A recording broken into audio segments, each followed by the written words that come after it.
¿Y si el creador del legendario T-34 cometiera un acto de traición profesional? Robara un proyecto secreto completo y huyera con la competencia, dejando al Estado con una deuda millonaria y sus fábricas vacías. Eso es exactamente lo que hizo el genio Alexander Morozov, dejando a su joven sucesor, Leonid Kartsev, con una misión imposible. Imagina, tienes 30 años y te encargan alcanzar a una leyenda viviente usando solo fragmentos de sus ideas, y luego te ves obligado a pedirle al gobierno que cancele una deuda de 16 millones de rublos, una fortuna, porque tu propio tanque resultó ser demasiado perfecto. Sí, escuchaste bien. Precisamente su diseño fantástico, adelantado a su época, se convirtió en su sentencia de muerte. En este video, la historia del tanque más paradójico de la URSS, el Objeto 140. Una máquina que fue tan revolucionaria que para repararla los mecánicos necesitaban espejos de dentista.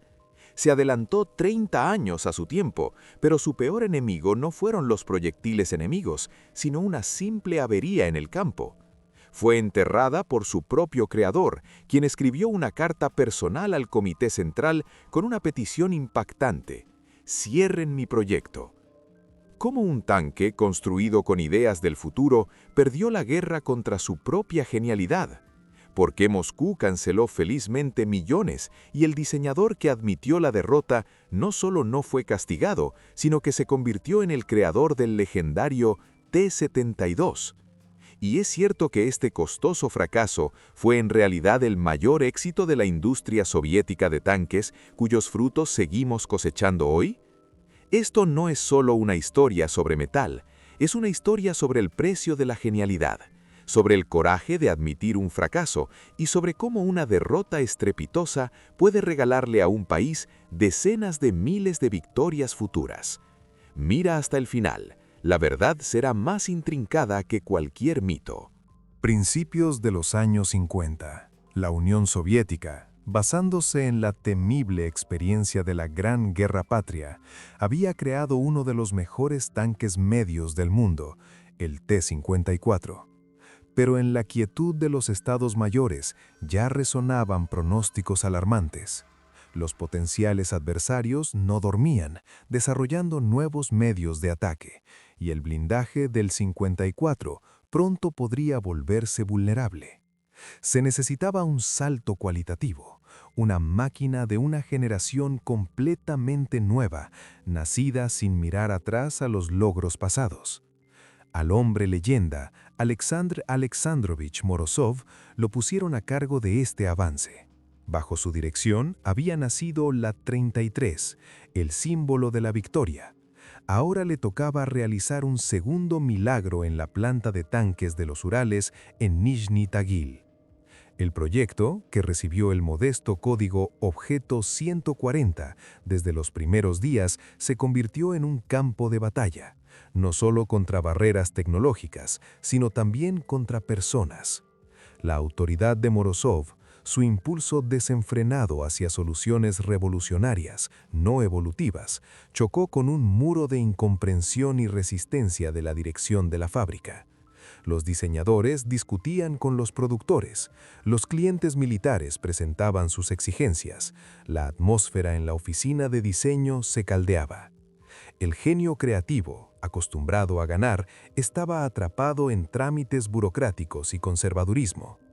Este conflicto irresoluble tenía que explotar, y ocurrió. En 1952, Morozov cometió un acto que en el mundo de los proyectos de defensa equivalía a una traición estatal. Reunió a sus ingenieros más leales y abandonó Nizhny Tagil, llevándose consigo no solo a Kharkov su persona, sino todas las ideas claves, todos los avances del Objeto 140.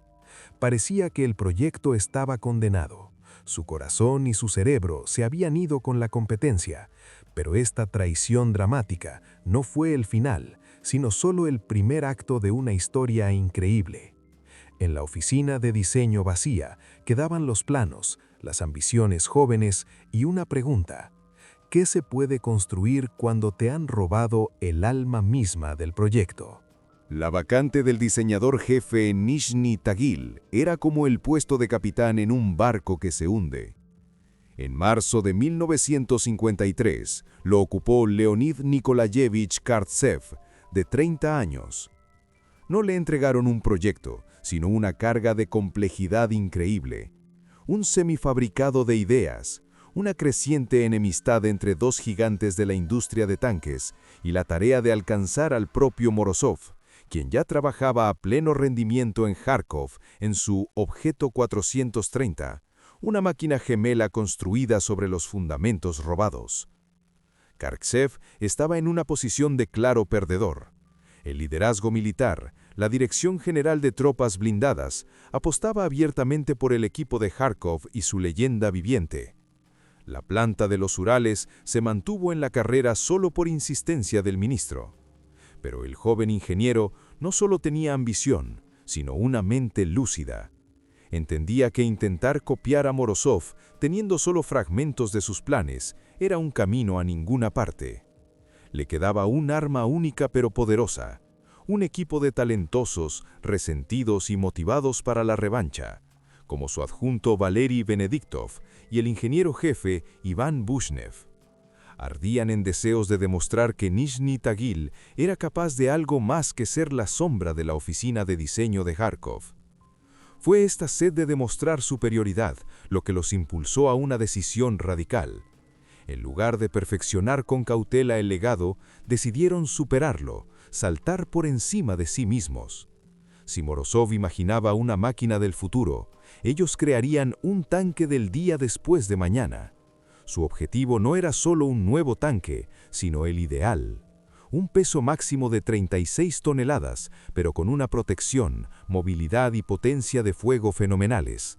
Declararon enemigo a cada kilo extra contra el que había que luchar con los métodos menos convencionales, incluso osados.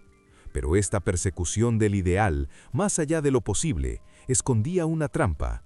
Estaban dispuestos a pagar el precio que siempre exige la perfección tecnológica absoluta. La lucha por el ideal tomó la forma de una caza despiadada de cada kilo extra, y el equipo de Kartsev se atrevió a violar las reglas con más audacia. Primero cayó el dogma de los laterales rectos. Los reemplazaron con planchas curvas de perfil variable complejo. No era solo un gesto estético. Esta forma permitió encajar una torreta de mayor diámetro dentro del casco sin ensancharlo y al mismo tiempo prescindir de pesadas piezas de blindaje adicionales en las uniones. Sin embargo, la ingeniosa solución de ingeniería generó de inmediato un problema de escala industrial. Solo una fábrica en toda la URSS, la de East Shores, podía laminar los perfiles para esos laterales. La producción en serie del tanque, ya en esta etapa, se volvía caprichosa y dependiente de un único eslabón en una cadena gigante. Pero los diseñadores no se detuvieron. Desafiaron incluso la suspensión. El ingeniero Alexander Barygin propuso fundir las ruedas de apoyo, rodillos de soporte, con una aleación ligera de aluminio mediante estampado, algo nunca antes hecho en la construcción de tanques nacional. 6 pares de estas ruedas por lado, en lugar de 5, proporcionaban una suavidad de marcha increíble y mejor capacidad todoterreno. La tapa del compartimiento del motor también se hizo de aluminio. Parecía que cada componente de la máquina pasaba por el filtro de la pregunta, ¿se puede hacer esto aún más ligero? La cúspide de esta audacia fue una decisión que dejó atónitos a incluso especialistas experimentados. Para reducir radicalmente la altura del casco y hacer el tanque lo más discreto posible en el campo de batalla, el potente motor diésel de 12 cilindros, TD-12, fue colocado de lado. El motor se instaló en la parte trasera, transversal al eje del vehículo, con una inclinación de 7 grados, desplazado hacia el lado izquierdo. Desde el punto de vista del diseño puro, fue un triunfo. El compartimiento motor-transmisión se volvió increíblemente compacto y la silueta del tanque adquirió ese aspecto bajo, rasante, con el que soñaban los diseñadores. combinado con la suspensión innovadora y los tanques estanque que integraban combustible y munición, el Objeto 140, en el papel, parecía el arma absoluta del futuro. Sin embargo, muy pronto se descubriría si esta bella idea resistiría la dura prueba de la realidad, donde no gobiernan las fórmulas, sino la fricción, las sobrecargas y el desgaste inevitable. Las pruebas comenzaron con un triunfo. El tanque, apodado platillo volador por su forma, impresionó a todos en el polígono. Su suspensión de 6 ruedas con rodillos de aluminio y potentes amortiguadores hidráulicos absorbía las irregularidades, proporcionando una suavidad de marcha nunca vista para la época. El estabilizador de armamento Viuga, ventisca, permitía disparar con puntería a toda velocidad por terrenos accidentados, un lujo insólito para la época. En potencia de fuego, protección y dinámica, el Objeto 140 parecía un arma milagrosa, adelantada a su época. Pero esta brillante fachada empezó a agrietarse literalmente desde los primeros recorridos serios. Tras 86 kilómetros, falló la caja de cambios. Al abrirlo, se vio una imagen impactante. El motor colocado de lado sufría de un sistema de lubricación defectuoso. El aceite simplemente no llegaba a componentes críticos. El sistema de refrigeración tampoco funcionaba, requiriendo una remodelación urgente y costosa. Los ligeros rodillos de aluminio, tan agradables en el polígono llano, empezaron a devorar rápidamente las bandas de goma. Sin embargo, la verdadera pesadilla no estaba en las averías, sino en su reparación. Cuando los inspectores militares y los especialistas del Instituto de Investigación observaban las reparaciones, no podían creer lo que veían. Para acceder a varios componentes del motor, aprisionado en un caparazón metálico, los mecánicos tenían que meterse debajo del tanque y trabajar a través de numerosas escotillas en el fondo, tumbados de espaldas en el barro. El procedimiento para conectar las varillas de control requería precisión de joyero y un espejito de dentista para ver los componentes inaccesibles. Incluso cambiar las boquillas en el bloque de cilindros inferior se convertía en una misión de horas. El tanque, creado para el combate, resultó totalmente inadecuado para las reparaciones en campo. Su diseño perfecto se convirtió en una trampa de ingeniería. Al mismo tiempo, en el polígono, se probaba el Objeto 430 de Morozov de Kharkov. Era más simple, más conservador, carecía de muchos lujos revolucionarios de la máquina de Tagil, pero tenía una ventaja decisiva: se le podía acercar con una llave. Los resultados de las pruebas comparativas llegaron al escritorio de Kartsev con un veredicto claro y despiadado. Su creación, en la que habían puesto alma y años de trabajo, perdía no en combate, sino en el taller. Era demasiado perfecta para ser útil. Asumir esta amarga verdad fue para el joven diseñador más duro que cualquier fallo técnico. Ahora tenía que tomar una decisión que podía arruinar su carrera: continuar una lucha sin esperanza contra las leyes de la física y la logística, o dar un paso increíble, sin precedentes en la práctica soviética. El despacho vacío del diseñador jefe en Nizhny Tagil por las noches solo lo iluminaba una lámpara de mesa. Leonid Kartsev no encontraba paz. Los informes del polígono de Kubinka estaban ante él no como documentos técnicos secos, sino como una acusación. Las cifras de consumo de combustible, los indicadores de precisión de tiro, los datos de capacidad todoterreno, todo era brillante, pero los tachaban las líneas que describían las agonías de horas de reparación, la necesidad de subir el tanque a un puente elevado para cambiar el componente más simple, el uso de espejos para el montaje. Su mente se transportaba del despacho a un futuro hipotético, al madro de un polígono de entrenamiento, al polvo de una estepa calurosa bajo fuego enemigo. Un joven conductor mecánico, no un ingeniero experto, intentando reparar en campo un motor colocado de lado. Era imposible. Y esta imposibilidad estaba en la misma esencia de su creación. En la persecución del diseño perfecto y la silueta mínima habían creado una máquina no apta para la vida. Kartsev enfrentaba un dilema comparable a una cirugía. Podía continuar el tratamiento, inyectar nuevos millones, años de trabajo, remodelar sin fin los sistemas, intentando parchar defectos fundamentales, congénitos del diseño. Teóricamente el tanque podía llevarse a un nivel aceptable, pero ¿a qué precio? Y le darían el país y el ejército ese tiempo cuando en el horizonte ya asomaba el competidor de Járkov, más simple y reparable, listo para producción serie. El otro camino requería no valor ingenieril, sino civil. Había que admitir la derrota, no táctica, sino estratégica.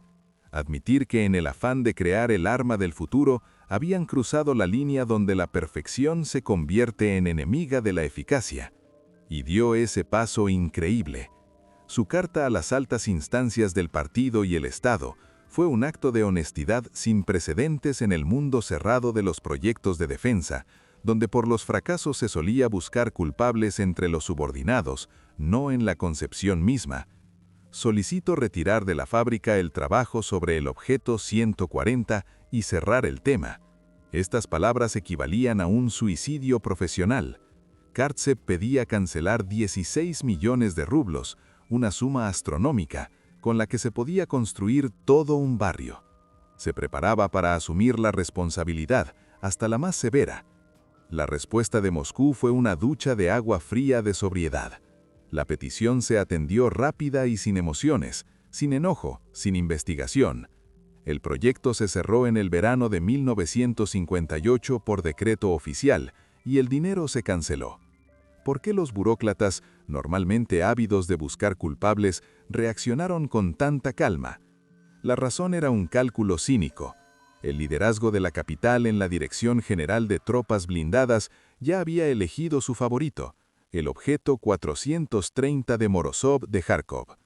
El proyecto de los Urales desde el principio solo se necesitaba para una competencia formal. La carta de Kartsev fue para los funcionarios un regalo ideal. No solo se libraron de un desarrollo incómodo y costoso, sino que obtuvieron una justificación lista firmada por el diseñador jefe.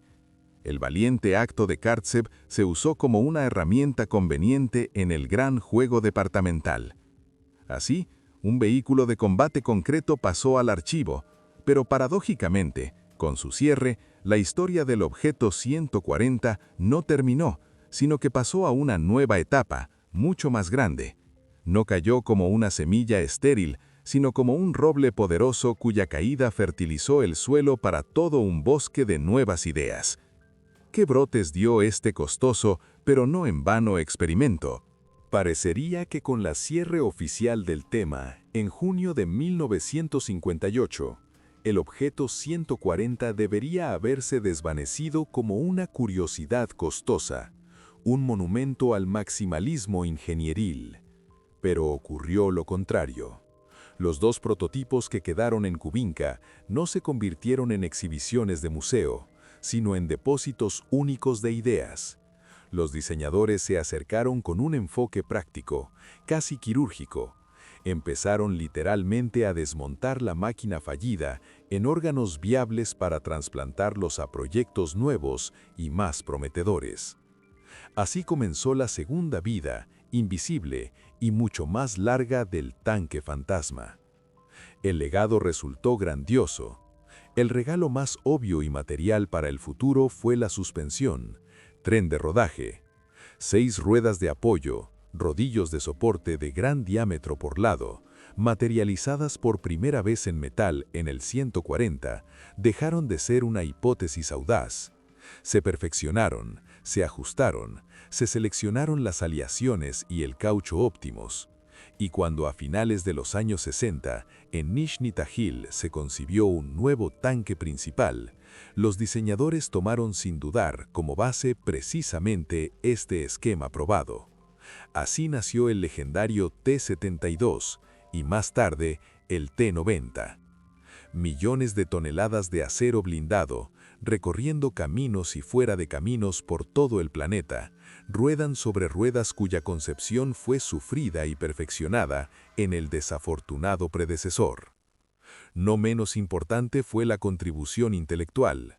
la genial invención de los ingenieros Nabutovsky, Semenenko y Drobotenko, los tanques estantería, que combinan elegantemente depósitos de combustible y estantes para proyectiles, no quedó en los archivos. Al evaluar su eficacia, el sistema se implementó de inmediato en el T-55 de serie y luego se convirtió en una característica inseparable de todos los tanques nacionales posteriores. Esta idea de uso racional de cada centímetro cúbico del casco blindado ahorró una cantidad inconcebible de recursos y aumentó la supervivencia de las máquinas. Incluso el mecanismo automático de expulsión de vainas usadas, casquillos, que en el objeto 140 fue quizás el único componente que no generó quejas, recibió luz verde. Se perfeccionó e instaló en el T-62, el primer tanque de serie del mundo con un poderoso cañón de ánima liso, donde el problema de gases en el compartimento de combate era especialmente grave. Así, el objeto 140 realizó un truco único. Perdió la carrera inmediata, pero triunfó en la perspectiva estratégica. Se convirtió en un polígono de investigación gigantesco, increíblemente costoso, pero increíblemente productivo. Cada su error, cada callejón sin salida detectado, ahorró a proyectos posteriores años de trabajo y millones de rublos. Cada hallazgo exitoso se extrajo cuidadosamente, se pulió e integró en una línea de máquinas que definió el rostro de las Fuerzas Armadas durante medio siglo. Físicamente el tanque desapareció, pero su ADN tecnológico se multiplicó en miles de máquinas de serie en todo el mundo. Sin embargo, esta historia también tiene una dimensión humana. Todo lo que ocurrió después habría sido imposible sin la valiente decisión de una persona. ¿Qué camino eligió para sí Leonid Kartsev tras sobrevivir esta amarga pero necesaria capitulación? ¿Se convirtió para la industria en un fracasado o este sacrificio le abrió el camino a la verdadera grandeza? La historia de Leonid Kartsev después del cierre del objeto 140 es la prueba más clara de que el verdadero fracaso no está en el error, sino en no saber extraer una lección de él. Esa experiencia amarga pero cristalinamente clara se convirtió para el joven diseñador en una escuela severa, el fundamento de su futura grandeza. De las cenizas de un proyecto ambicioso pero inviable, nació un nuevo principio de hierro que siguió hasta el final de sus días. Un verdadero tanque no es una escultura de ingeniería, sino un soldado resistente. Su deber no es impresionar en los planos, sino sobrevivir, luchar y repararse en el polvo, el barro y el caos del combate real. La capacidad de combate es más importante que la elegancia, la facilidad de reparación más importante que la compactibilidad. Este legado pragmático, pagado con 16 millones de rublos y años de trabajo intenso, dio frutos fenomenales. Bajo el liderazgo de Kartsev, templado por ese fracaso, la oficina de diseño de Nizhny Tagil no solo se recuperó, sino que dio un salto que definió el rostro de la construcción de tanques mundial durante décadas. Crearon el T-62, una máquina revolucionaria equipada con el cañón de ánima lisa de 115 milímetros más potente de entonces y un sistema mejorado de expulsión de vainillas, cuya idea nació y se probó en el desafortunado 140. Y luego llegó la hora estelar, el nacimiento del T-72, el estándar de simplicidad, fiabilidad e increíble eficacia. En él no había la loca audacia del objeto 140, pero sí toda la sabiduría ganada con esfuerzo. La probada suspensión de 6 ruedas, la disposición racional y resistente, la capacidad de producción que permitía fabricar estos tanques por miles. Las máquinas de Kartsev se convirtieron en el tanque principal más producido y exportado de la historia, y sus modernizaciones profundas siguen siendo hoy una fuerza formidable en los campos de batalla. Así, el objeto 140 no cayó en el olvido, realizó una metamorfosis. Su envoltura física, en forma del único ejemplar conservado, se detuvo en un museo como un monumento al valor, pero su alma, Su legado tecnológico continuó viviendo en decenas de miles de T-72, T-90 y sus modificaciones, cuyo rugido de horcranas resuena desde los desiertos sirios hasta las sabanas africanas. Está presente en cada solución de diseño exitosa que se convirtió en estándar de la industria y en cada callejón sin salida por el que nunca más se volvió a transitar. Acorde final. Por lo tanto, la historia del objeto 140 no es en absoluto un relato de fracaso.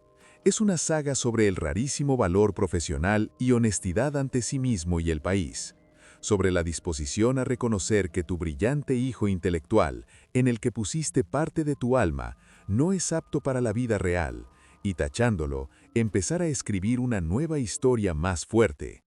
Leonid Kartsev actuó como un creador no perdedor, sino como un estratega que piensa décadas adelante. Sacrificó un tanque sueño para regalar al mundo toda una dinastía de tanques obreros. Su decisión fue el acto supremo de la sabiduría de un diseñador. A veces, para construir un gran futuro, hay que tener la fuerza de voluntad de enterrar dignamente tu aparentemente genial pasado.